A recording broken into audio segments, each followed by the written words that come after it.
Bir izləyicimiz soruşur ki, bu nə əxlaqsız filmdir, adı nədir? Denən baxaq.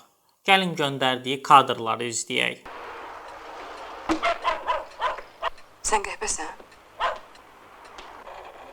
Bu kadrların populyarlaşma səbəbi bir çox səhifələrdə bu da köhnə kinomuz başlığı ilə paylaşılmasıdır. Lakin həqiqət belə deyil. Birincisi göndərilən kadrdakı aktrisalardan başlayaq. Biri Mehriban Zəki, digəri isə Ayan Mirqasımovadır. Hər ikisi çox istedadlı aktrisalarımızdır. Bu filmdə baş rolda Ayan Mirqasımova oynayır. Aralarındakı dialoqun baş tutma səbəbi isə Gülyanın Rənadan şübhələnməsidir. O elə bilir ki, Rəna onun 80 yaşlı atası Muradla münasibət yaşayır. Buna görə də ona məhz bu cür deyir. Əslində isə Rəna xərçəng qorxusu ilə yaşayan və təsadüfən Muradın hesabına həyatda qalan bir qadındır. Bu film insan həyatının vacibliyi, keçmiş peşmanlıqlar, yaşamağın gözəlliyi barədədir. Üstəlik Sovet dövründə yox, 2004-cü ildə çəkilib. Konteksti bilmədən filmi mühakimə etmək düzgün deyil. Çox da gözəl filmdir. Rejissoru Hüseyn Mehdiyev, ssenari müəllifi isə Ramiz Rövşəndir. Adı Məkanın melodiyasıdır. Sizə də izləməyi tövsiyə edirəm. Bəs sizcə belə səhnələr filmlərdə olmalıdırmı?